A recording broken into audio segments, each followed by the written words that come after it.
देखो, अभी हमने ब्राह्मणों की महिमा सबसे ज़्यादा सुनाई थी अभी। ब्राह्मणों में भी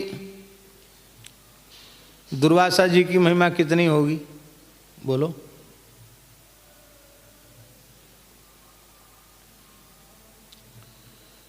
ब्रह्मा जी के पौत्र हैं दुर्वासा जी महाराज। ब्रह्मा जी के पुत्र अत्रि और अत्रि के पुत्र दुर्वासा जी महाराज। नेत्रों से अत्रि प्रकट हुए और अत्रि के पुत्र दुर्वासा जी महाराज ब्रह्मा जी के साक्षात पौत्र हैं। महासती अनुसुईया के पुत्र हैं। महान योगी हैं, ऊर्ध्वरेता ब्रह्मचारी हैं। पर ब्रह्मवैवर्त की एक विचित्र कथा आई। ब्रह्मवैवर्त में दुर्वासा जी का भी विवाह हुआ। हाँ, विचित्र कथा है दुर्वासा जी के विवाह की।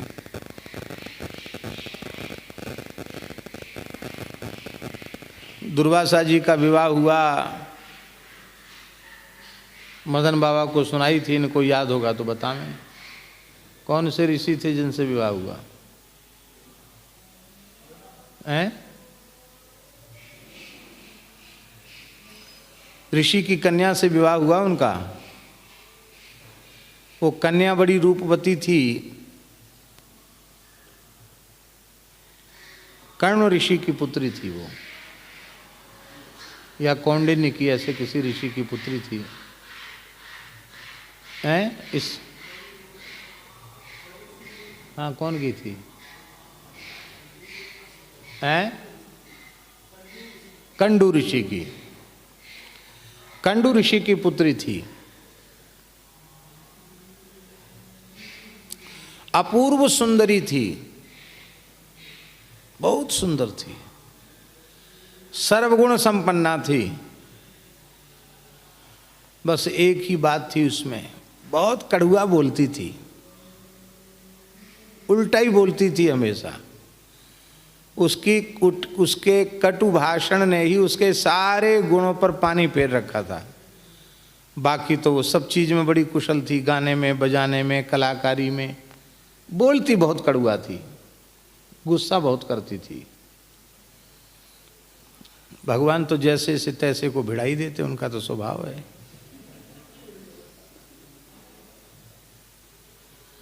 दुर्वासा जी को पसंद आ गई ऋषि कन्या। बोले ये, उसकी भी पूरी कथा पूरी नहीं सुनाएंगे कि कैसे उनको विवाह की इच्छा उत्पन्न हुई। वो भी एक बड़ा प्रेरक प्रसंग है। एक गंधर्व ने रंभा से समागम किया और वे तप कर रहे थे हिमालय में, और उन्होंने उस दृश्य को देख लिया तो उस गंधर्व को गधा होने का शाप दे दिया। और वो गंधर्व ही धेनुकासुर नाम का गधा हुआ, जिसको ठाकुर जी ने, जिसका वध किया, गर्धव हुआ। तो उस भोग के दृश्य को जो उन्होंने देख लिया, उस दृश्य का उनके चित्त पर इतना प्रभाव पड़ गया कि उससे उनके मन में विकार उत्पन्न हो गया। इस कथा से प्रेरणा ये लेनी है कि अशुद्ध दृश्य कभी अपनी आंख से देखना नहीं। ऐसे ऋषियों के चित्त में भी विकार पैदा कर देता है। उन्होंने कहा कि हम विवाह करेंगे। ऋषि ने कहे तो मेरा सौभाग्य है, कंडू ऋषि ने। लेकिन महाराज ये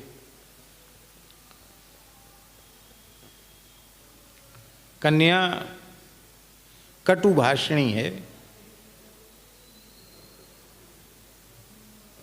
अच्छा हाँ, कुर्सी बैठो। कटु भाषणी है कन्या।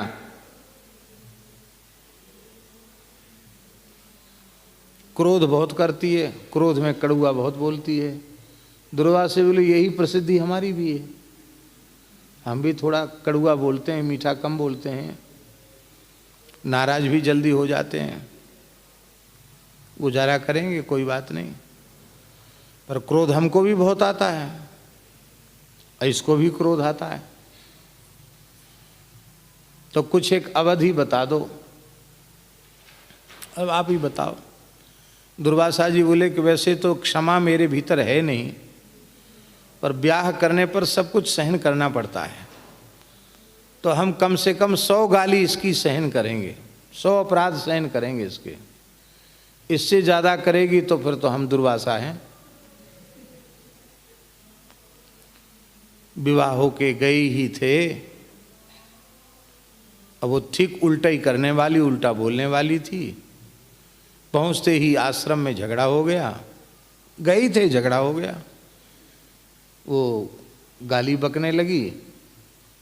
बोले देख अब आज से आगे मत बोलना, इतनी गिनती होगी। बोले और 100 नहीं 1000 लाख गाली दूंगी, कम ही अब गाली दे, हमारा शब्दकोश खत्म थोड़ी हो गया गाली वाला। जैसे ही 100 से ऊपर वो गई, दुर्वासा जी तिलमिला उठे, भस्मी भव, तुरंत राख की ढेरी हो गई, जल गई, भस्म हो गई।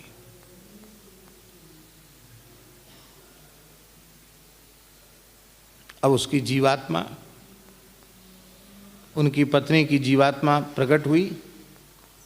उसने कहा हमने तो पहले ही कहा था कि हमारा ऐसा स्वभाव है, आपने हमको भस्म कर दिया, गृहस्थाश्रम का तो कोई सुख लिया ही नहीं।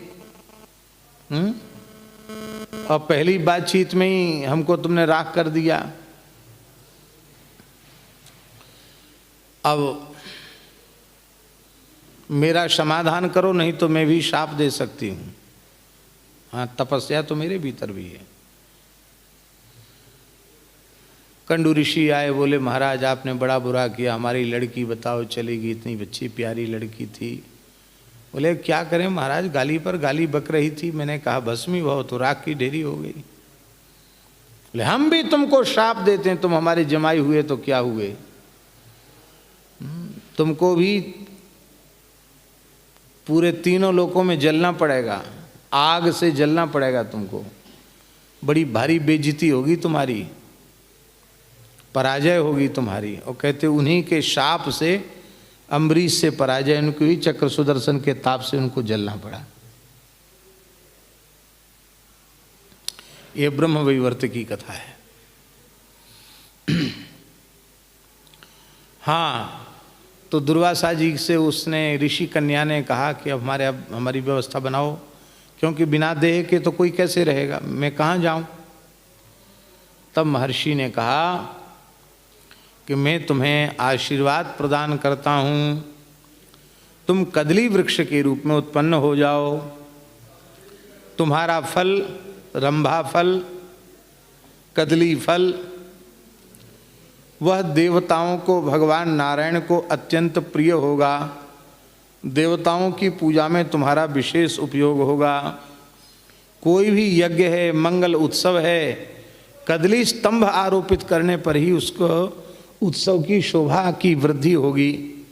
बहुत आशीर्वाद दिए, लेकिन तुमने हमको गाली दी, उसका फल तो तुमको भोगना पड़ेगा। तुम फलवती तभी होगी जब काटी जाओगी, कांटे पे कदरी फरे, कोटि जतन को सींच, कांटे पे कदरी फरे। तो वो कदली फल कदली हुई और उसका फल भगवान श्री हरि को अत्यंत प्रिय है, ऐसा ब्रह्मवैवर्त में लिखा है। तो दुर्वासा जी महाराज ऊर्ध्वरेता ब्रह्मचारी हैं, महान योगी हैं, और शिव पुराण के अनुसार शिव जी के 88 अवतारों में एक अवतार हैं।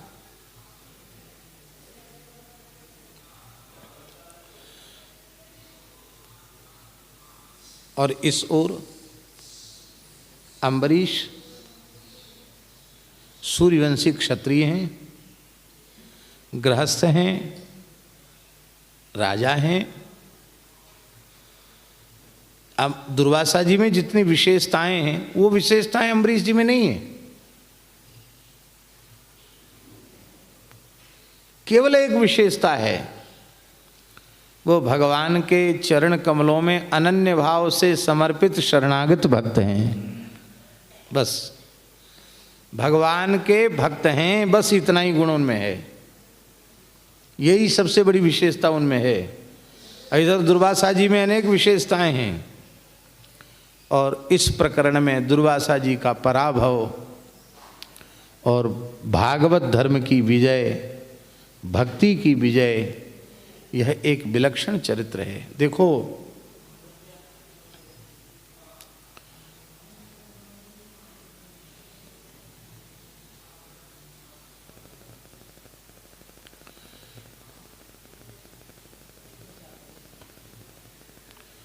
देखो आदि काव्य श्रीमद् वाल्मीकि रामायण में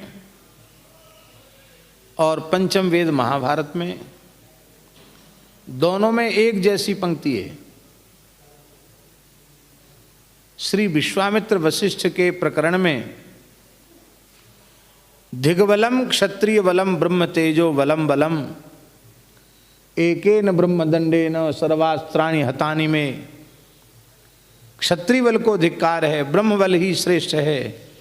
एक वशिष्ठ के ब्रह्मदंड ने विश्वामित्र के संपूर्ण अस्त्र बल को शांत कर दिया, सारे शस्त्रों को ठंडा कर दिया।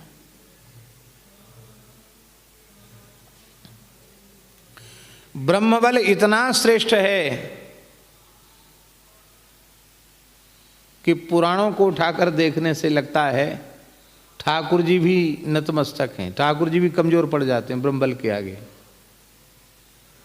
हाँ, ब्रह्मबल इतना विलक्षण है, इतना प्रचंड है कि भगवान को भी अपनी पराजय स्वीकार करनी पड़ती है, अजित को पराजय स्वीकार करनी पड़ती। ब्रह्मबल ऐसा है। भगवान नारायण ने काव्य माता निषूदिता, शुक्राचार्य की मां, महर्षि भृगु की पत्नी ख्याति, उसका वध कर दिया। काव्य माता निषूदिता। और भगवान श्री राम, भगवान ने तो वध कर दिया। और भृगु जी महाराज तपस्या से उठे, भगवान नारायण के पास गए, बोले तुमने हमारी धर्म पत्नी को बिना अपराध के ही उसका शिरच्छेद कर दिया। अरे जैसे तुम शरणागतों की रक्षा करते हो, ऐसे वह भी शरणागतों की रक्षा कर रही थी, उसका क्या दोष था? तुमने उसको समाप्त किया, मेरे धर्माचरण में विक्षेप उत्पन्न किया, उपस्थित किया, मुझे पत्नी का वियोग का कष्ट दिया। मैं शाप देता हूं कि तुम्हें मृत्यु लोक में जन्म लेना पड़ेगा, और जैसे आज मैं अपनी पत्नी के वियोग में रो रहा हूं, तुमको भी रोना पड़ेगा। एक रामावतार का हेतु भृगु जी का शाप भी है। भगवान नारायण बोले कि हम तुम्हारे शाप को अंगीकार नहीं करते, हम परमात्मा हैं, परमात्मा सर्वतंत्र स्वतंत्र होता है, हम तुम्हारे शाप को स्वीकार नहीं करते हैं। जाओ। लोग कहते हैं नाराज होके, बिगाड़ लो हमारा जो कुछ बिगाड़ना हो, जाओ तुम्हारी छुट्टी। भगवान भी ऐसे बोले, जाओ, हम किसी के शाप वरदान के अधीन नहीं हैं, हम तुम्हारे शाप को स्वीकार नहीं करते हैं। भृगु जी ने कहा कि स्वीकार तो करना पड़ेगा,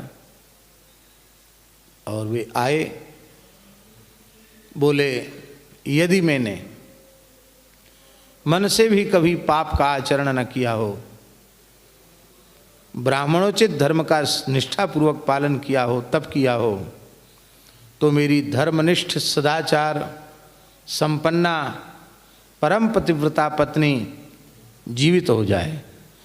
ऐसा कहकर उसका सिर जैसे ही धड़ पर रखा तो भृगु जी की पत्नी जीवित हो गई। अब भृगु जी तपस्या करने लगे। इतनी कठोर तपस्या भृगु जी महाराज ने की कि उनके तप के तेज से सारी सृष्टि क्षुब्ध हो उठी। सूर्य चंद्र की प्रभा फीकी पड़ गई, आकाश से उल्कापात होने लग गया, दिशाओं में आग लग गई, समुद्र का जल खोलने लग गया, हाहाकार मच गया। देवताओं के लोकों में इतनी गर्मी बढ़ गई कि वे माघ के महीना में भी एक तौलिया उड़ के चले आए। देखो देवता आ गए, बहुत जोर की गर्मी पड़ रही है ना।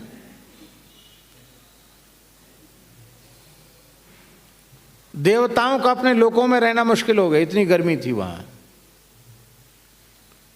देवता बोले महाराज आप कृपा करके पराजय स्वीकार कर लो, नहीं तो भृगु जी तपस्या करके सारे ब्रह्मांड को भस्म कर देंगे। इस संकल्प से उन्होंने तपस्या किया था, या तो भगवान हमारे श्राप को स्वीकार करें, नहीं तो मैं तप करके अपने सहित सारे ब्रह्मांड को दग्ध कर दूंगा।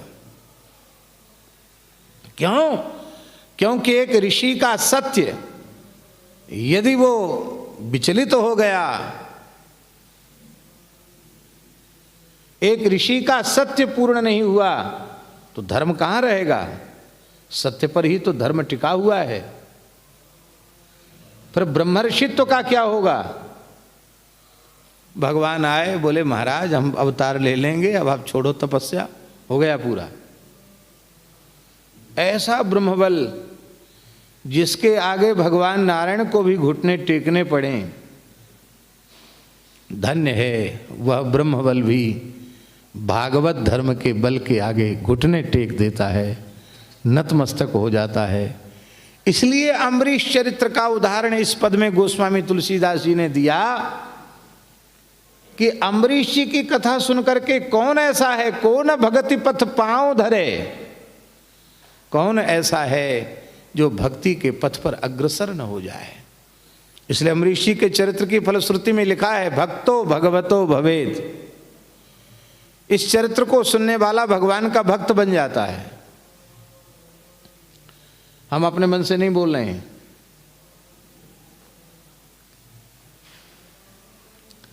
अम्बरीश जी महाराज की परीक्षा लेने दुर्वासा जी पधारे। कथा आप सबको मालूम है, कथा नहीं कहनी है। और अम्बरीश जी पर क्रोध करके उन्होंने कालकृत्या प्रकट कर दी, कहा अम्बरीश को भस्म कर दो। अम्बरीश जी बिल्कुल भयभीत नहीं थे, क्योंकि वो तो कालकृत्या में भी अपने प्रभु को देख रहे थे। सिर झुका के खड़े हो गए। भगवान के दैत अस्त्र सुदर्शन चक्र ने कालकृत्या को ही जला डाला। कालकृत्या जल गई थी और दुर्वासा जी भागते नहीं तो अम्बरीश जी इनको बचा लेते, लेकिन दुर्वासा जी भागने लगे। सुदर्शन चक्र ने पीछा किया। भागते भागते दुर्वासा जी ब्रह्मलोक गए। बोले आप हमारे बाबा हो, हम आपके पोता हैं, पौत्र हैं, हमें बचाओ। भगवान बोले, ब्रह्मा जी बोले भागो यहाँ से, तुम हमारे पोता जरूर हो पर तुम्हारी आदत अच्छी नहीं है, चाहे जिससे अटक जाते हो झगड़ा कर ले। तो बताओ, भगवान के महान भक्त से तुमने झगड़ा कर लिया। मैं भगवान के भक्त का अनिष्ट करने वाले का पक्ष लेकर भगवान से बैर मोल नहीं ले सकता, भाग जाओ यहां से। शिवलोक गए। महाराज मैं आपका स्वरूप हूं, आपका अंश हूं। अंश की रक्षा करना अंशी का धर्म है। मैं आपका अवतार हूं, मुझे बचाइए। शंकर जी बोले महाराज क्या बोल रहे हो? वयम नता तप प्रभवाम भूमनि। उन महान महिमा में भगवान श्री हरि का विरोध, उनके भक्त का विरोध करने वाले का पक्ष में नहीं ले सकता। क्योंकि जैसे एक गूलर के फल में तमाम सूक्ष्म जीव होते हैं, ऐसे ही एक एक ब्रह्मांड में एक एक ब्रह्मा, एक एक विष्णु, एक एक रुद्र हैं। ऐसे न जाने कितने ब्रह्मांड हैं, कितने रुद्र हैं, कितने ब्रह्मा हैं, जिनकी सृष्टि हमारे जैसे करोड़ों रुद्रों की सृष्टि कर देती है। उन भगवान के भक्त से वैर करने वाले का पक्ष लेकर मैं भगवान से विरोध लूं, ये संभव नहीं है। मैं तुम्हें नहीं बचा सकता। हाँ, तुम बार बार दुहाई दे रहे हो तो जाओ, जिनका चक्र है उनकी शरण में जाओ। वैकुंठ आए। अब सोच लो कितने सामर्थ्यवान ऋषि हैं दुर्वासा जी।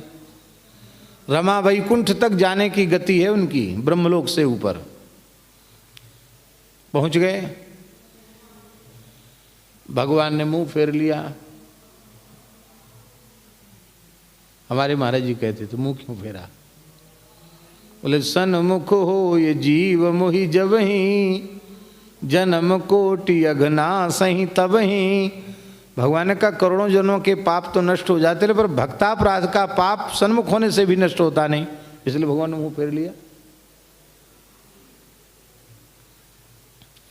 दुर्वासा जी बोले महाराज मैं आर्त हूं, आप आरती हर हैं, मेरी आरती माने दुख को, कष्ट को दूर कीजिए। भगवान बोले तुम आर्त हो ये बात तो सही है, और मैं आरती हर हूं ये बात भी सही है, पर मैं सबकी आरती अर्थात कष्ट को, दुख को हरता हूं, पर भक्तों को दुख देने वाले का दुख कभी नहीं हरता। मेरे प्राण प्यारे भक्त अम्बरीश को दुख देना चाहते थे तुम, मैं तुम्हारे दुख का नाश नहीं कर सकता। भगवान हे हरे, मैं ब्राह्मण हूं और आप ब्रह्मण्य देव हैं। भगवान बोले ये बात भी बिल्कुल सत्य है, तुम ब्राह्मण हो, सामान्य ब्राह्मण नहीं, ब्रह्मर्षि हो, मैं ब्रह्मण्य देव हूं, ये भी सही है।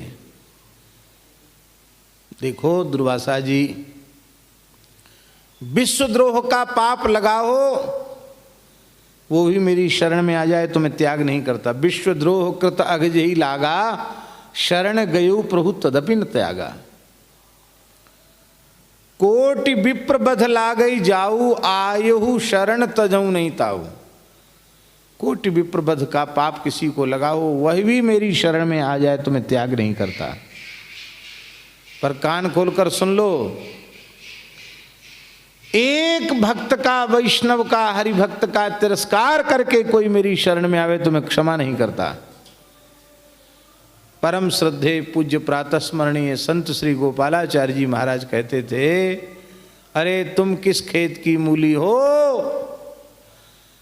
भगवान अवतार काल में हम जीवों को शिक्षा देते हुए ये बताते हैं कि मेरी प्राण वल्लभा भी किसी भक्त का तिरस्कार कर दें तो मैं अपनी प्राण वल्लभा को भी अपने से पृथक कर देता हूं।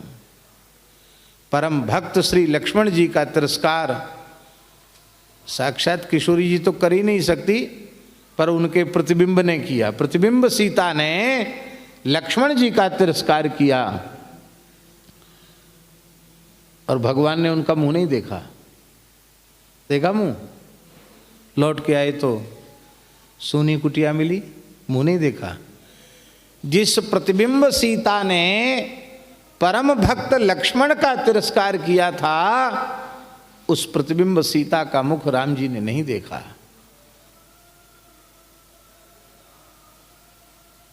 और रोए खूब, बड़े नाटकी हैं, खूब रोए। ऐसे नहीं रोते थे, ऐसे तो बातचीत करते चलते थे लक्ष्मण जी से। जब किसी महात्मा की कुटिया दिखाई पड़ती तो जोर जोर से रोते थे, आवाज लगा लगा करके। महात्मा बेचारे भजन छोड़ के बाहर चले, अरे राम राम, प्रभु रो रहे हैं, क्यों रो रहे हैं? ऐसा हो गया इसलिए रो रहे हैं। उस रोने में भी रहस्य था। ये दिखा रहे थे कि तुम लोग कभी यह मत सोच लेना कि भाई अकेले अकेले भजन तपस्या करने में बड़ी परेशानी है, एक आध कोई देवी हमारे पास में हो तो अच्छा है। हम जितना बड़ा धनुष बाण लेके चले तब तो देवी को बचा नहीं पाए, राक्षस उठा के ले गए। और तुमने कहीं देवी का चक्कर लगा लिया, पीछे देवी के चक्कर में फंस गए तो तुम्हारी तपस्या चौपट हो जाएगी। इसलिए उनके वैराग्य को पक्का करने के लिए ठाकुर जी उनकी कुटियाओं के सामने जाके ज्यादा रोते।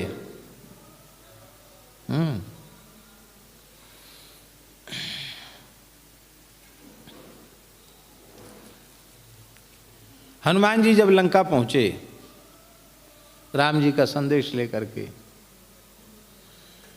तो श्री हनुमान जी ने किशोरी जी की पीड़ा को देखा तो बहुत दुखी हो गए। हनुमान जी बहुत दुखी हो गए। हनुमान जी बोले माता जी क्या करें, आपकी पीड़ा देख के तो हमको बहुत कष्ट हो रहा। अब ही मात में जाऊं लिवाई, प्रभु आयुष नहीं राम दुआई। आपको अभी ले चलूं यहाँ से,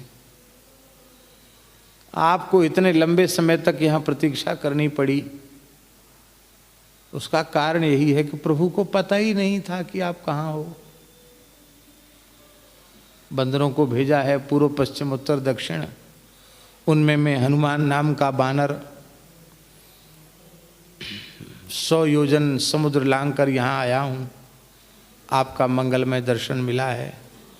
अब मैं आपकी सूचना वहाँ जाकर दूंगा तो प्रभु फिर दलबल के सहित आएंगे।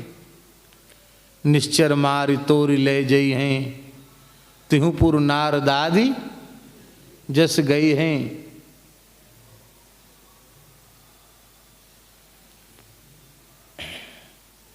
ये सुन करके किशोरी जी रो रही थी, पर वो अपनी हंसी रोक नहीं पाई, हंसने लगी, रोते रोते हंसने लगी। हनुमान जी ने कहा माता जी आप हंस रहे? बोले हाँ। क्यों? कि तुमको लोग बुद्धिमाताम वरिष्ठम ज्ञानिनाम अग्रगण्यम कहते, तुम हो बहुत भोले। राम जी को पता नहीं मैं कहाँ हूँ।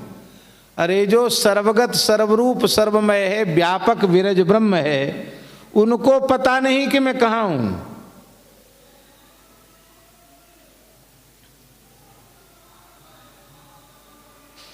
अभिज्ञानम प्रयच्छामि, मैं तुम्हें अभिज्ञान दे रही हूँ। इस अभिज्ञान को जब तुम सुनाओगे, प्रस्तुत करोगे वहां, तभी उन्हें विश्वास होगा कि तुम मुझसे मिलके आए हो। अभिज्ञान किसको कहते हैं? महाकवि कालिदास का तो एक काव्य ही है अभिज्ञान शाकुंतलम। अभिज्ञान शब्द की उत्पत्ति क्या है? अभिज्ञायते त्यभिज्ञानम, जिसको देखकर घटना का स्मरण हो जाए वह अभिज्ञान।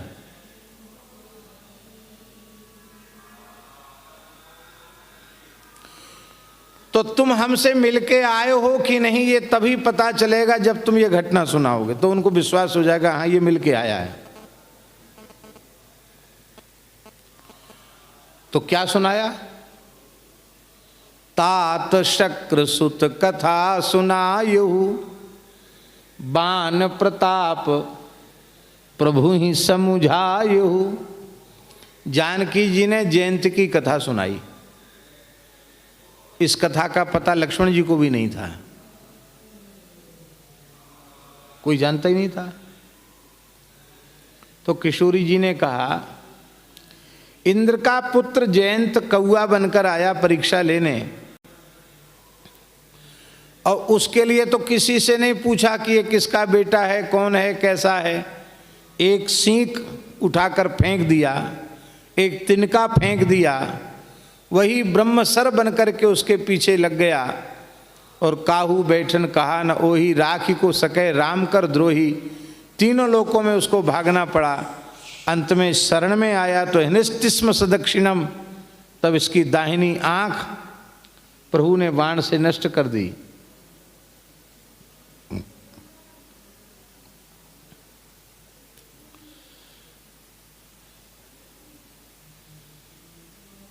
उसके लिए तो किसी से नहीं पूछा कौन है। कौआ पर कोई ब्रह्मास्त्र चलाएगा? सब कुछ जानते थे। ऐसे धनुष भी नहीं उठाया, ऐसे एक तिनका उठाया, ऐसे फेंक दिया, वही ब्रह्मास्त्र बन गया।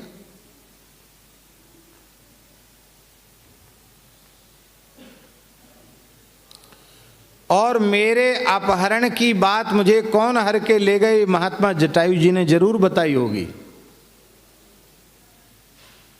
ये भी बताया कहाँ ले गए, दक्षिण दिश ले गयो गुसाई, बिलपत अति कुरुरी की नाई। विराध ने भी बताया। और जिन बानर वीरों के समक्ष हमने वस्त्राभूषण फेंके तो उन्होंने भी बताया होगा। और कोई न भी बतावे तो ये सर्वज्ञ सर्वविद परब्रह्म परमात्मा श्री राम हैं, बिना बताए सब कुछ जानते, सहज सर्वज्ञ हैं।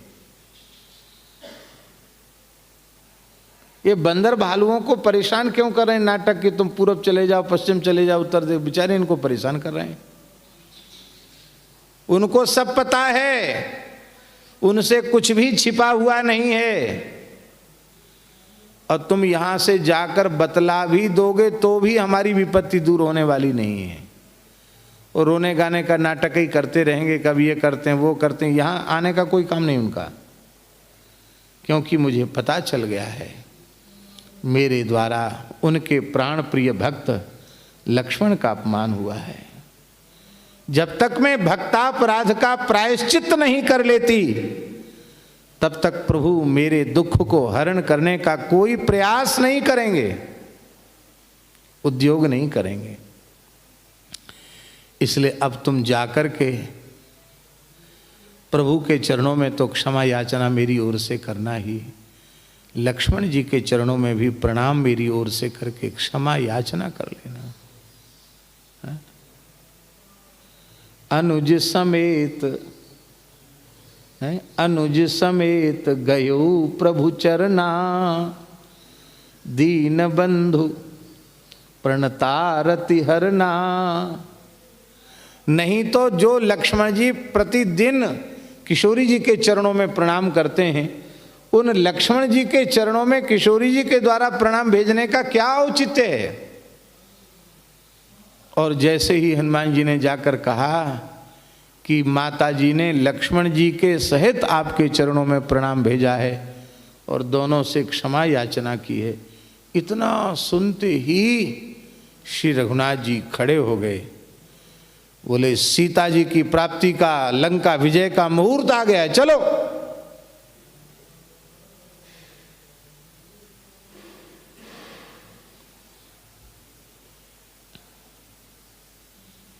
संभवतः यहीं की बात है।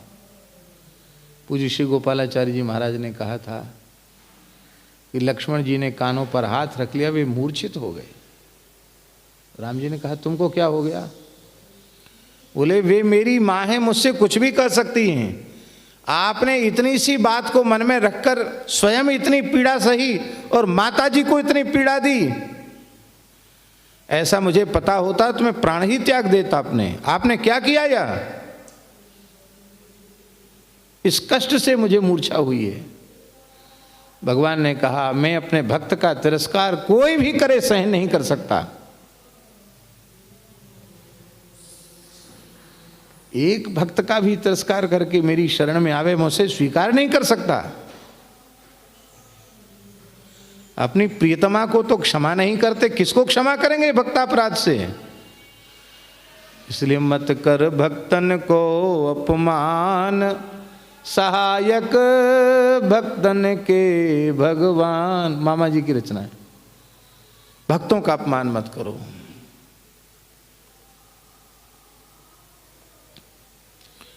दुर्वासा जी बोले महाराज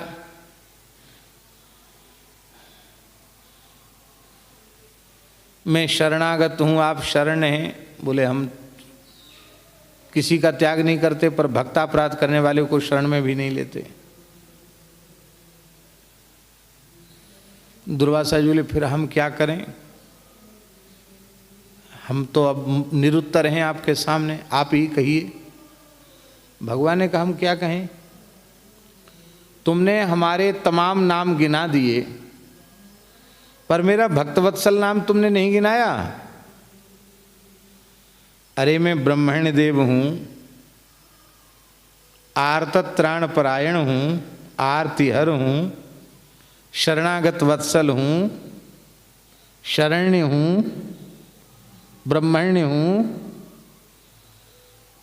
पर मैं भक्त वत्सल भी तो हूँ। भगत बछल गुण सब ही कूटारे हैं। मेरे सारे गुण नक्षत्रों के समान हैं और भक्त वत्सलता वाला गुण शारदीय पूर्ण चंद्रमा के, शरद पूर्णिमा के चंद्रमा के समान मेरा गुण है, भक्त वत्सल। मैं अपने भक्तों से जितना प्रेम करता हूं उतना किसी से प्रेम नहीं करता। मेरा अपराध होता तो मैं क्षमा कर देता, पर ये भक्तापराध है, भक्त की शरण में जाने से ही क्षमा होगा। अहम भक्त पराधीनो यस्वतंत्र इव द्विजो साधुभिर्ग्रस्त हृदयो भक्तैर्भक्त जन प्रिय। मैं सर्वतंत्र स्वतंत्र नहीं हूँ, मैं भक्तों की भक्ति के अधीन हूँ, स्वतंत्र नहीं हूँ। वे संत मेरा हृदय है, मैं उनका हृदय हूँ। वे मुझे छोड़कर किसी को नहीं जानते, मैं उनको छोड़कर किसी को नहीं जानता। साधु नाम हृदयम मह्यम साधु नाम हृदयम त्वहम मदन्यत तेन जानन्ति नाहम तेभ्यो मनागपि। संत हमारे हृदय हैं, मैं संतों का हृदय हूँ। संत मुझे छोड़कर किसी को नहीं जानते, मैं संतों को छोड़कर किसी को नहीं जानता। और दुर्वासा जी तुम ही बताओ, ये दारागार पुत्राप्तान प्राणान वित्त मिमम परम हित्वा माम शरणम याता कथम तांस त्यक्तुमुत्सहे। जो भाग्यशाली भक्त, दारा माने पत्नी, आगार माने घर, धन, यह लोक परलोक सबको त्याग कर मेरी शरण में आए हैं, ऐसे भक्तों की सुरक्षा करूं कि ऐसे भक्तों का विरोध करने वाले की रक्षा करूं? बताओ उचित क्या है? दुर्वासा जी बोले अब हम तो चुप हैं, अब जो तुम्हारी इच्छा हो सो करो। यथेच्छसी तथा कुरु। भगवान बोले समाधान चाहिए ना आपको, समाधान दे रहा हूं। अम्बरीश जी के पास जाओ, उनसे क्षमा मांगो, तब तुम्हारे दुख की, कष्ट की निवृत्ति होगी। और श्री सुखदेव जी महाराज कह रहे हैं, इत्थम भगवता दिष्टा दुर्वासा चक्रतापितः अम्बरीशम उपावृत्य तत्पादौ दुखितो गृहीत। भगवान की आज्ञा मानकर दुर्वासा जी परम भागवत श्री अम्बरीश जी के पास आए और तत्पादौ अम्बरीश जी के चरणों को दुखितः अग्रही, दुखी होकर उनके चरणों को पकड़ लिया। एक तो दूर की दंडवत प्रणाम होती है, एक एकदम पांव पकड़ने वाली दंडवत। अग्रहित माने पकड़ लिया चरणों को। एक दुर्वासा जी जैसे ब्रह्मर्षि ने एक गृहस्थ राजा के, क्षत्रिय के चरण पकड़ लिए, यह असामान्य घटना थी। दिग्बलम क्षत्रिय बलम ब्रह्म तेजो बलम बलम, पर सर्वोपरि ब्रह्म बल भी आज वैष्णवता के बल के आगे, भक्ति के बल के आगे नतमस्तक हो रहा है। इसलिए भक्ति के बल से बड़ा कोई बल नहीं है।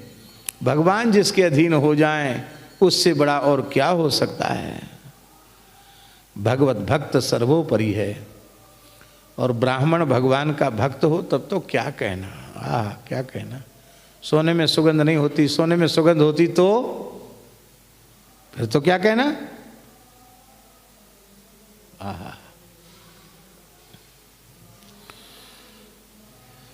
तो दुर्वासा जी का चरित्र, दुर्वासा जी के, अम्बरीश जी के मन में ये नहीं आया कि अच्छा हुआ ये हार गया हम जीत गए, ये नहीं आया।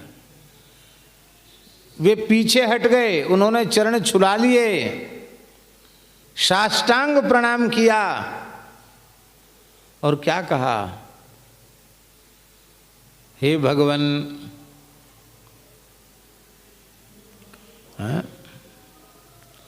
तस्य सोद्यमनम वीक्ष्य पादस्पर्श विलज्जिता। उनके उद्यम को देख करके अम्बरीश जी विशेष लज्जित हो गए, दुखी हो गए। प्रभु, कहाँ आप इतने बड़े ऋषि, ब्राह्मण, ब्रह्मचारी, विरक्त महात्मा, कहाँ हम गृहस्थी, आप हमारा पांव क्यों पकड़ रहे? प्रभु क्षमा करिए, ऐसा उल्टी गंगा मत बहाओ। बोले उल्टी सीधी जाने दो, पहले जल रहा हूं, इससे बचाओ हमको।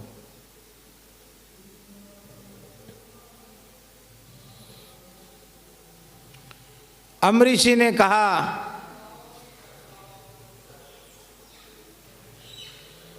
हे सुदर्शन, हे महाज्वाल,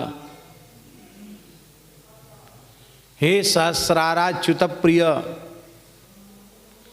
सर्वास्त्र घातन विप्राय स्वस्थ भूया इडस्पते। इस ब्राह्मण का कल्याण करो प्रभु, शांत हो जाओ। नहीं हुए शांत। तब अंत में अम्बरीश जी ने कहा, यदि नो भगवान प्रीतः एकः सर्वगुणाश्रया सर्वभूतात्म भावेनो द्विजो भवतु विज्वरः। यदि भगवान मेरे ऊपर प्रसन्न है, मेरी भक्ति से प्रसन्न है,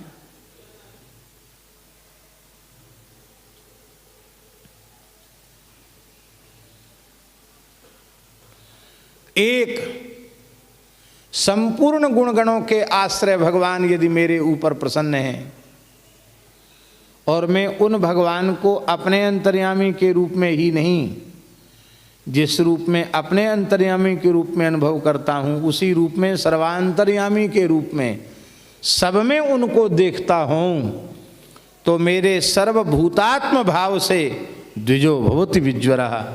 यहाँ अम्बरीश जी ने अपनी भक्ति को दांव पर लगा दिया, और जब भक्ति की आन दी तो सुदर्शन चक्र भगवान शांत हो गए। 1 वर्ष लग गया था भागने दौड़ने में दुर्वासा जी को। 1 वर्ष तक राजा अभक्षो बभूव।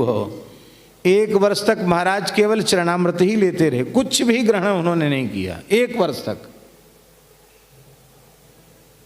और आज दुर्वासा जी के चरण धोकर चरणामृत लिया, उनका पूजन किया, उन्हें प्रसाद पवाया। इसके बाद आपने कुछ आहार ग्रहण किया। ऐसे अम्बरीश जी महाराज। तो दुर्वासा जी का कोप भी अम्बरीश जी का कुछ नहीं बिगाड़ सका। इसलिए दुर्वासा जी का अम्बरीश जी की भक्ति का स्मरण करके जीव को भगवान की कृपा के सहारे निर्भय हो जाना चाहिए। अजहु महामुनि ग्लानि गरे। बोले आज भी महामुनि दुर्वासा ग्लानि से गरते हैं, गल जाते हैं कि अरे हमने बहुत अच्छा नहीं किया। आहा।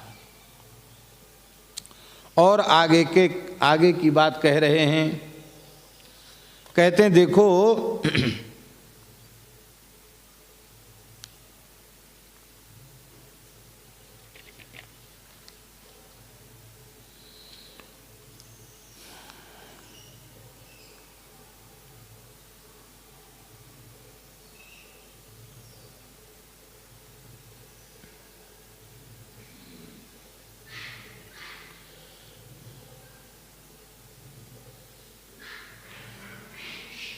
तुलसीदास जी करें, अजहु महामुनि ग्लानि गरे। आज भी अम्बरीश जी के प्रसंग का स्मरण करके दुर्वासा जी ग्लानि से भर जाते हैं। इस संबंध में एक उद्धरण बड़ा सुंदर देते हैं महानुभाव।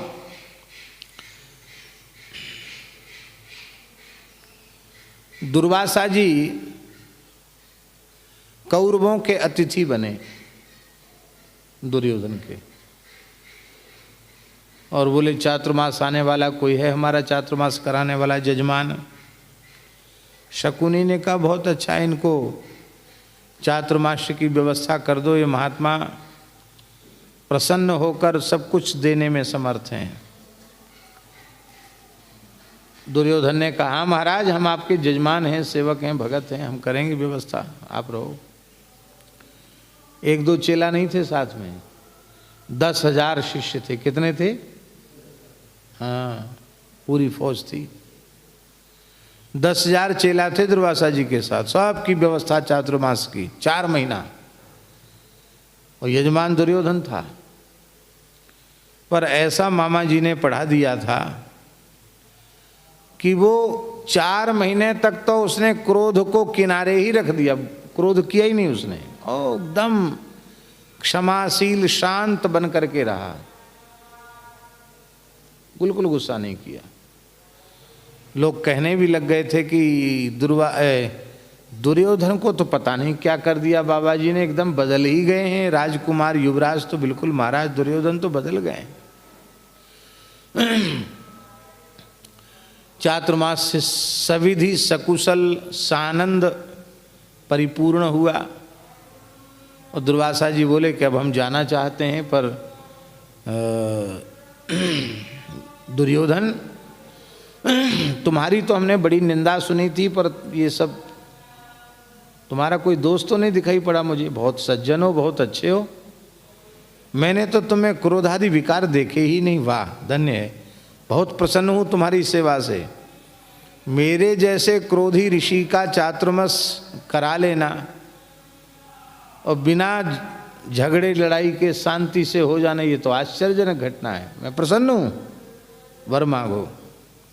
तो शकुनी ने पहले से सिखा रखा था कि कह देना महाराज आपने हमारे ऊपर तो कृपा की, हमारे भाई पांडव जंगल में बड़े परेशान हैं, इसमें काम्यक वन में हैं, काम वन में हैं, तो वहाँ आप चले जाओ।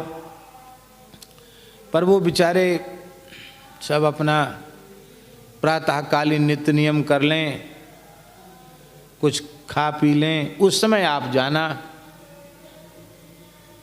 वो जानते थे युधिष्ठिर के स्वभाव को, धर्मराज युधिष्ठिर का बाबा स्वभाव था, कोई कभी किसी समय भी उनके सामने पड़ता तो युधिष्ठिर की आदत थी, वो सीधी कहते थे आप भोजन कीजिए, किसी किसी का अभ्यास होता है, आप प्रसाद पाइए, आप भोजन हैं, हाँ क्या, हाँ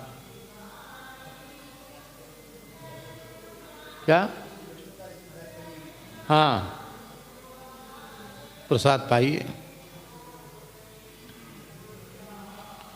इसी मलुक पीठ की बात है, पूज्य सदगुरुदेव भक्तमाली जी के अंतिम वचन उनकी वाणी से जो निकले थे वो थे, कोई भूखा न रह जाए, सबको प्रसाद पवाओ, कोई भूखा न रहे, ये महावाक्य उनकी वाणी से निकला था।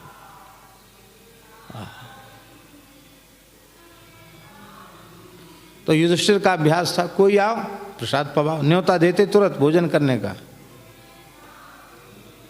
और इन्होंने षड्यंत्र किया था, वो जब सब खा पी के निश्चित हो जाएं, वो बटलोई जो सूर्य नारायण ने दी थी ना अक्षय पात्र, उसको धो मांझ के रख दें तब पहुँचे।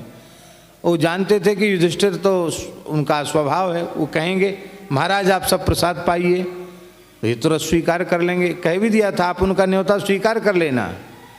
अब 1-2 की चले क्या, 10,000 की व्यवस्था कठिन हो जाएगी, और इन ब्राह्मणों को ऋषियों को कुछ न्योते के बाद भोजन की व्यवस्था नहीं होगी, ये शाप देकर चले जाएंगे।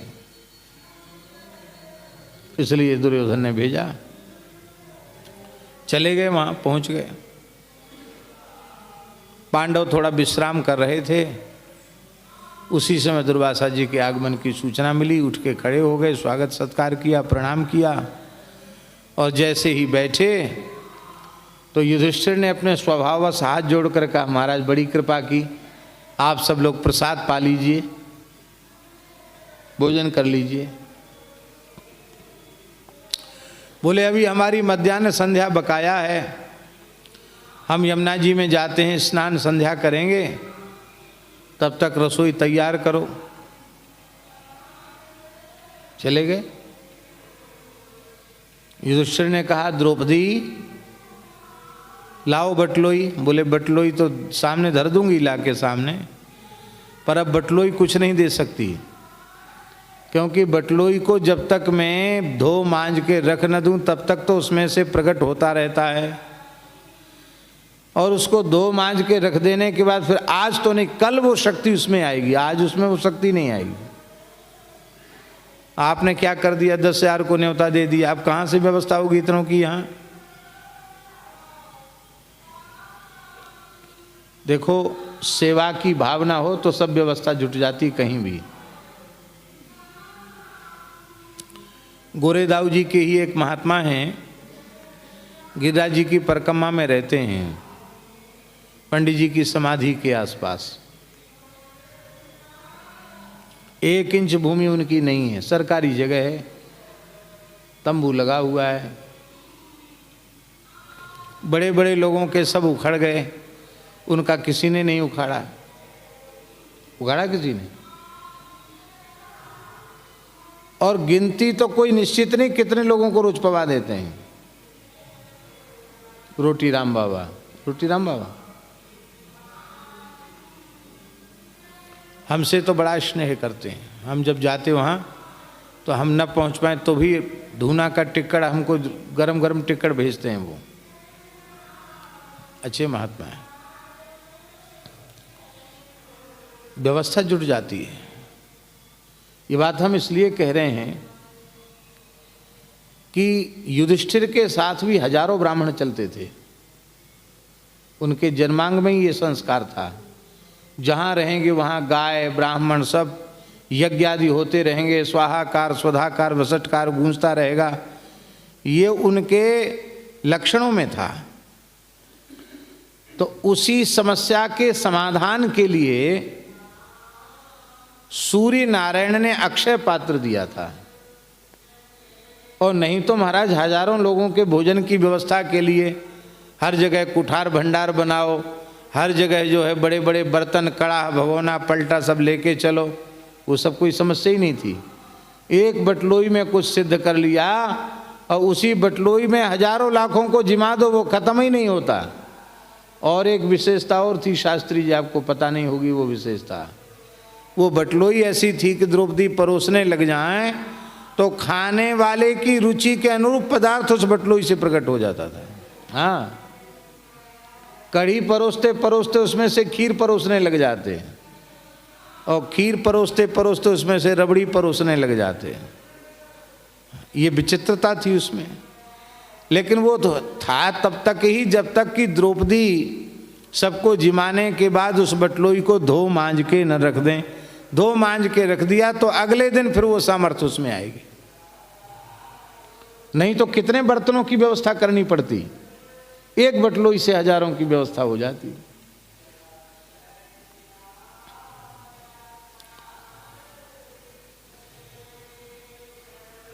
युधिष्ठिर बोले तो बटलोई काम नहीं करेगी। बोले अब तो हो गया उसका काम, कल करेगी, आज नहीं करेगी। सब जगह सब काम नहीं करते हैं। गुरु चेला किसी गांव में पहुंचे तो चेला ने कहा कि गांव थोड़ा कंजूस लोगों का है, कुछ चमत्कार दिखाओगे तभी सेवा करेंगे।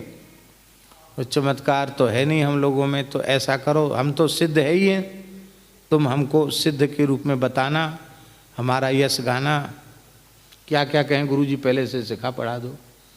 बोले कहना कि गुरुजी महाराज बड़े सिद्ध पुरुष हैं, किसी का खेत सूखता हो या आशीर्वाद देते तो उसका खेत में पानी बरस जाता है। ओह बड़ी ऊंची सिद्धि है। तो एक भगत ने खूब खीर मालपुआ जिमाया। बोले महाराज हमारा खेत तो सूख रहा, पानी नहीं बरस रहा है। बोले कोई बात नहीं। तो गुरु चेला रात को गए। दूर में एक नदी थी, वहाँ से भर भर के घड़ा में पानी पूरा खेत सींचा और सवेरे आके सो गए। उसने पूरे गांव में फैला दिया, अरे महाराज तो बड़े सिद्ध पुरुष हैं, पूरा खेत सींच गया। अब महाराज तमाम लोग आ गए। बोले महाराज हमारा खेत भी सूख रहा है, हम भी खीर मालपुआ लेके आए हैं, हमारा खेत भी हरा भरा हो जाए। गुरुजी बोले बच्चा कोई बात नहीं, सबके खेत में बरसेगा, चिंता मत करो। चेला ने हाथ जोड़ के कहा गुरुजी बरसें तो बरसें, चेला नहीं बरसने वाला।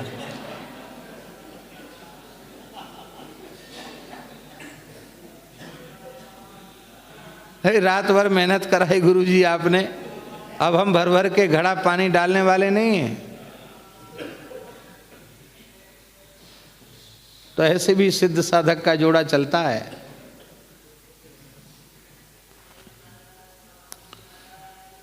दुर्वासा जी महाराज बोले, युधिष्ठिर बोले कि जब बटलोई आज बरसेगी ही नहीं तो अब ऐसा करो, भीमसेन अर्जुन सूखी लकड़ियाँ ले आओ। क्या करोगे? करेंगे क्या? ब्राह्मणों के शाप की अग्नि में जलकर भस्म होने की अपेक्षा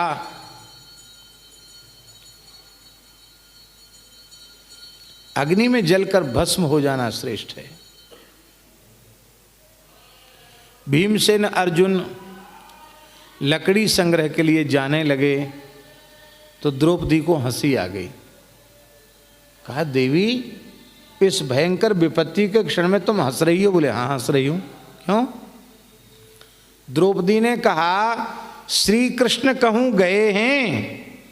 तुम लोग बड़े भारी भक्त बनते हो, तुमको भगवान में विश्वास नहीं है। श्री कृष्ण कहीं चले गए हैं क्या? अरे तुमने प्रत्यक्ष नहीं देखा?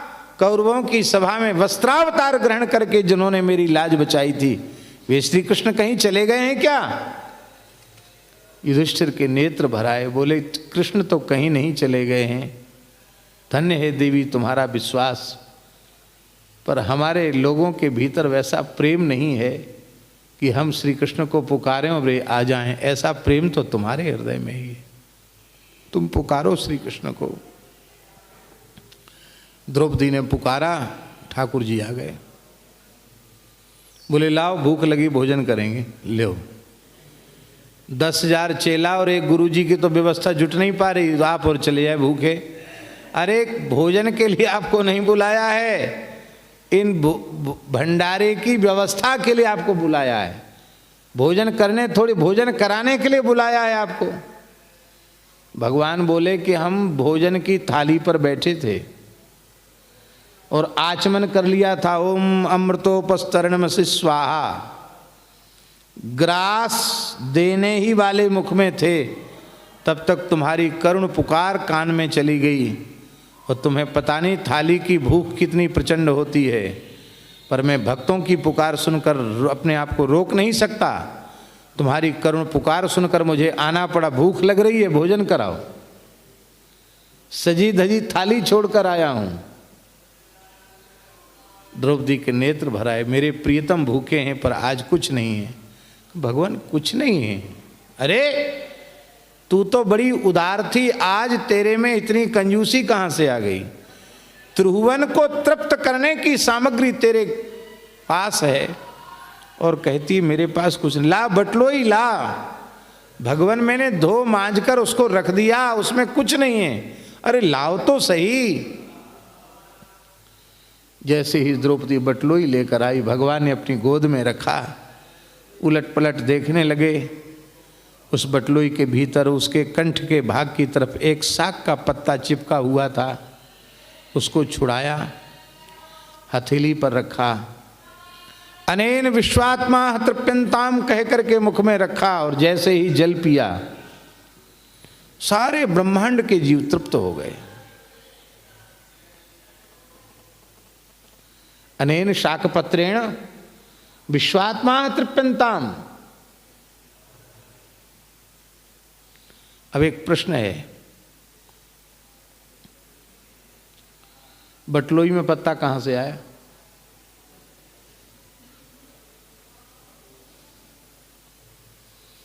क्या द्रौपदी इतनी फूहड़ थी?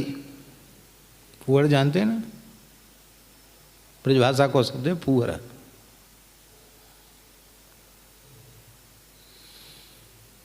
काका कवि की, काका हाथरसी की एक कविताएं महाराज जी सुनाते थे, हमें तो याद नहीं है पूरी। फूहर वही सराहिए परसत टपके लार, फूहर वही सराहिए परसत टपके लार, परसत टपके लार झपट लड़का सोचावे हैं। और पेने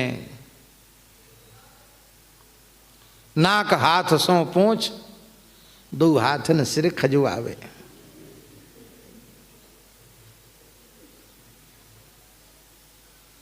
और क्या कहते थे याद नहीं है, परती मक्खी बार, भोजन में मक्खी और बाल जरूर मिल जाएगा। फूहर वही सराहिए जाके परसत टपके लार। काका हाथरसी की कविता है।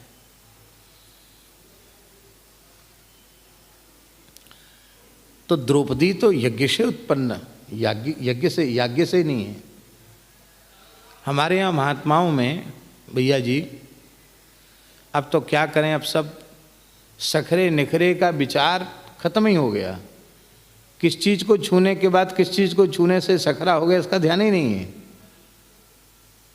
हमारे महाराज जी जब थोड़ा विशेष, महाराज जी में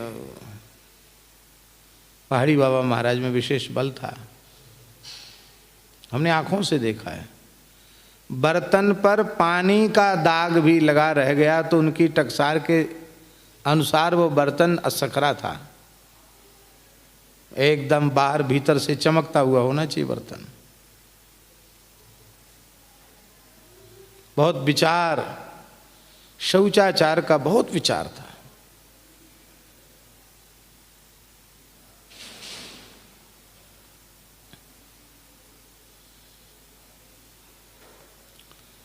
द्रौपदी धर्मराज युधिष्ठिर की धर्मपत्नी, उससे ऐसी चूक हो जाए कि बर्तन अमनिया ठीक से न कर सके, उसमें एक जूठन लगा रह जाए, ये द्रौपदी के द्वारा संभव नहीं था। फिर वो पत्र आया कहाँ से?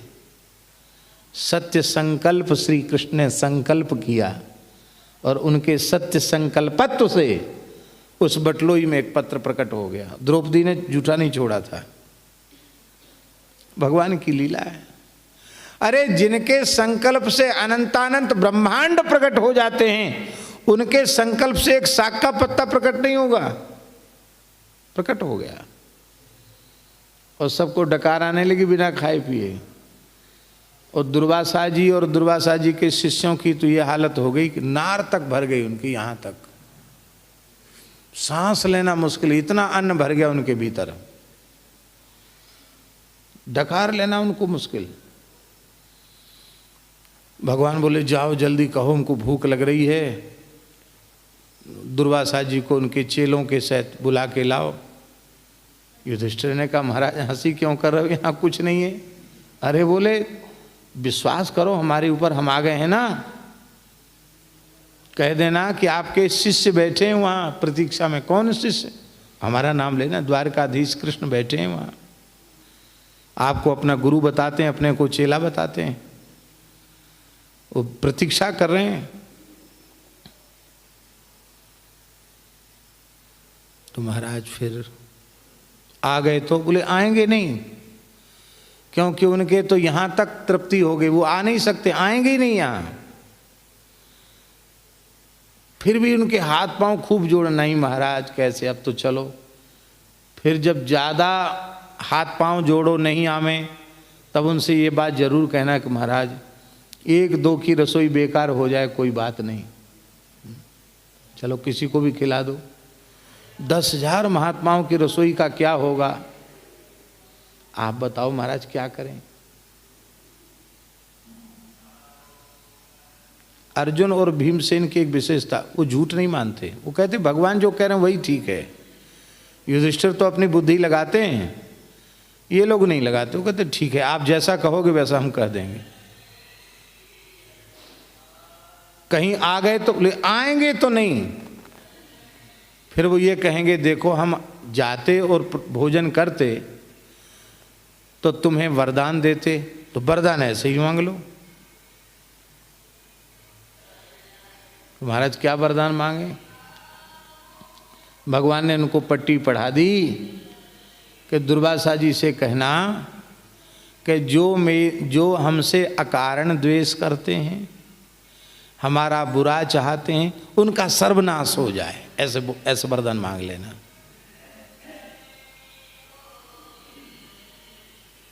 बोले बिल्कुल ठीक। भीमसेन अर्जुन गए और यहाँ संध्योपासन करते करते सबके यहाँ तक भर गया। चेले बोले गुरुजी हुआ क्या? बिना खाए पिए रबड़ी, गुलाब जामुन, जलेबी, रसगुल्ला सबकी डकार आ रही है, सांस लेना मुश्किल हो रहा है। अरे बोले हमारी भी हालत वैसी ही है, क्या करें, हुआ क्या? अरे बोले अजहु महामुनि ग्लानि गरे। तो वहाँ उन्होंने अम्बरीश जी की याद की है, दुर्वासा जी ने। दुर्वासा जी ने कहा तुम्हें पता नहीं है, एक भक्त अम्बरीश था जिसके कारण मुझे तीनों लोकों में भागना पड़ा। अब तो 5-5 भक्त पांडव हैं, महान भक्ता द्रौपदी है, कहीं कुछ न कुछ नाटक न हो गया हो। अब तो अपने को अपनी सुरक्षा करने के लिए भागो यहाँ से, हम भी भागने वाले हैं, न्योता न्योता छोड़ो, यहाँ से भगो, प्राण बचाओ अपने। वो बोले ही रहे थे तब तक भीमसेन अर्जुन आ गए। उनको देखते ही 10,000 चेला 10 दिशाओं में भाग गए, अकेले दुर्वासा जी खड़े थे, एक भी वहां खड़ा नहीं रहा, सब भगे, कोई ऊपर कोई नीचे। जिस योगी तो सबसे सिद्ध थे, कोई अंतर्धान हो गए। भीमसेन अर्जुन ने प्रणाम किया, बोले महाराज शिष्य कहाँ गए सब? बोले उनको भोजन की इच्छा नहीं थी। बोले महाराज इच्छा से क्या, वहाँ सब तैयारी है। इतने लोगों की रसोई इतने जल्दी तैयार हो गई? अरे तैयार नहीं, आपके एक शिष्य हैं वो प्रतीक्षा कर रहे हैं। कौन है शिष्य? तो भगवान ने सिखा पढ़ा के भेजा था। बोले द्वारकाधीश श्री कृष्ण आपको परोस के जिमाएंगे, आपकी प्रतीक्षा कर रहे हैं। महाराज जी इस प्रसंग को कहते गदगद हो जाते थे, कहते थे अरे सब गुरुओं का गुरु वहाँ बैठा है, वो अपने को चेला बता रहा है, माफ करो, उस गुरु के चक्कर में हमको नहीं फंसना है। कृष्णम वंदे, सब गुरुओं का गुरु वहाँ बैठा कहता कि हम गुरु हैं, हम चेला हैं, ये सब झूठ बात है। देखो हम भोजन करते तो तुमको वरदान देते, अब बिना भोजन के ही वरदान मांग लो। बोले जो अकारण द्वेष करते उनका विनाश हो जाए। बोले ये तो हमने दिया, और एक वरदान और अपनी तरफ से मांग लो, हम अपनी तरफ से दे रहे हैं और मांग लो।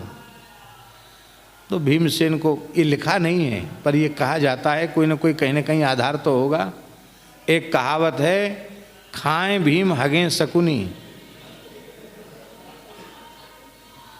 तो भीमसेन ने कहा कि हमारी खुराक ज़्यादा है तो हमको सवेरे सवेरे बहुत समय लग जाता है। तो आपकी कृपा हो तो एक वरदान और दे दीजिए कि मैं भोजन करूं और डोललाल जाने की सेवा मामा जी के पास रहे।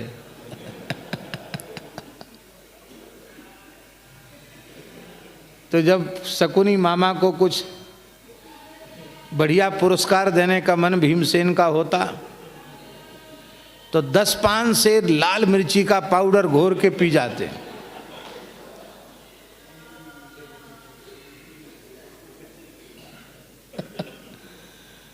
दस 5 शेर मिर्ची का पाउडर पिएंगे तो क्या हालत होगी, कभी ऐसा हो तो अनुभव कर लेना।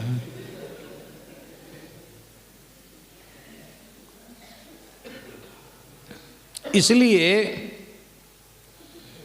ये बात स्पष्ट लिखी है महाराज जी विनय पत्रिका में। गोस्वामी जी कह रहे हैं कि जोई जोई कूप खनेगो परकह सो सठ फिरते ही कूप परे। दूसरों के लिए आप जो बुरा सोचोगे, भक्त का बुरा तो होगा नहीं, पर तुमने भक्त के लिए कुआं खोदा तो तुमको उस कुएं में गिरना पड़ेगा। दूसरे के लिए गड्ढा खोदोगे, खुद उसमें गिरना पड़ेगा। दुर्योधन का उदाहरण दिया है तुलसीदास जी महाराज ने। वो अबुध मूर्ख अपने ही अभिमान में जल रहा था, क्या हाथ लगा दुर्योधन के, किंतु यश और विजय उसने वर्ण किसका किया? पांडवों का। यत्र योगेश्वरः कृष्णो यत्र पार्थो धनुर्धरः तत्र श्री विजयो भूतिर ध्रुवा नीतिर्मति मम। और वर्ण किया पांडवों का। पांडवने बरियाय बरे। बरियाय का मतलब जबरदस्ती, यश ने, विजय ने, कीर्ति ने, सुख सौभाग्य समृद्धि ने भक्त पांडवों का वर्ण कर लिया। इसलिए जो भक्त के लिए गड्ढा खोदेगा वो उसी गड्ढे में खुद गिर जाएगा। ग्वालियर के एक भक्त थे जैन, श्री कपूर चंद जी जैन, मूछ वाले। अरे महाराज क्या कहना, जैन थे लेकिन महाराज जी के अनन्य सेवक थे, पहाड़ी बाबा महाराज के। उनके पिताजी भी आते थे महाराज जी के पास।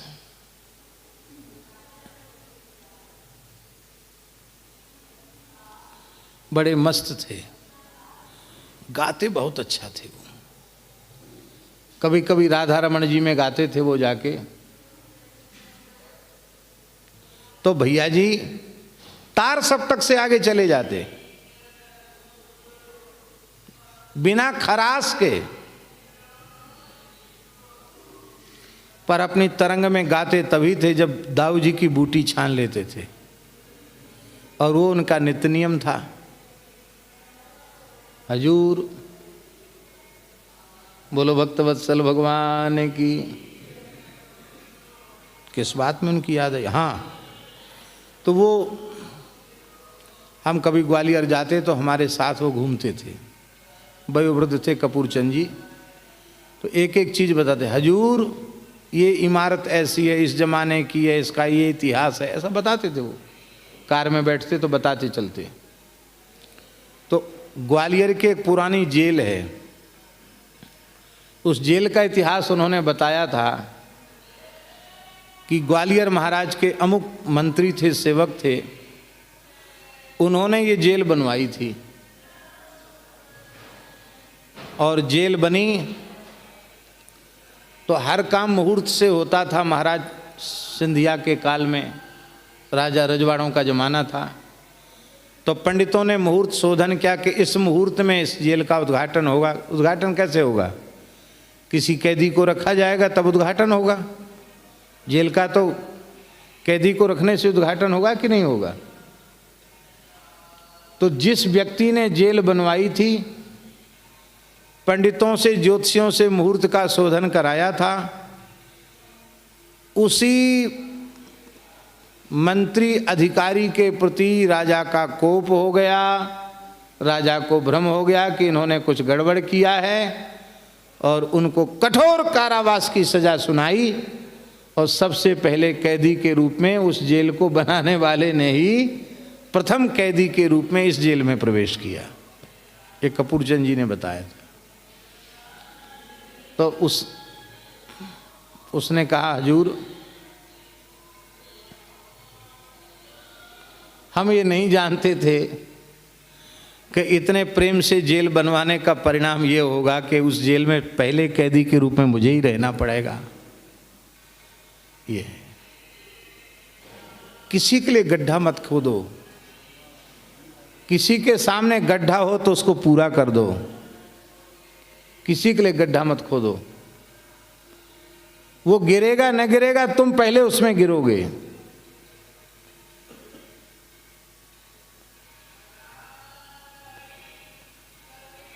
एक महात्मा की पंक्तियाँ, श्री जूनागढ़ वाले अभिराम दास जी महाराज की पंक्तियाँ बड़ी प्रिय हमको लगती, उनके प्रवचन में हमने सुनी। मत हंसो किसी को गिरते देख कभी तुम, मत समझो यह कि गिरेंगे कभी नहीं हम। मत हंसो किसी को गिरते देख कभी तुम, मत समझो यह कि गिरेंगे कभी नहीं हम। उस गिरे हुए के पास दौड़ कर जाओ, ये मानवता है। उस गिरे हुए के पास दौड़ कर जाओ, सादर देकर अवलंबन उसे उठाओ। और बेचारा गड्ढे में गिरा हुआ हो, चढ़ रहा हो, उसको और धक्का दे देना कि नहीं तू निकल नहीं सकता, ये मनुष्यता नहीं। बोलो भक्तवत्सल भगवान की जय। हैं काके द्वैशीस ईश के, जो हठ जन की सीव चरे। तुलसीदास रघुवीर बाहुबल सदा अभय, काहू न डरे। गोस्वामी जी कहते हैं संत द्रोही को तो स्वप्न में भी सुख नहीं है। सपनेहु सुख न संत द्रोही कहाँ, सुरतर सो विष फरन फरे। उसके लिए कल्प वृक्ष भी विष के फल देने वाला हो जाएगा जो संत का द्रोही है। और किसके दो सिर हैं?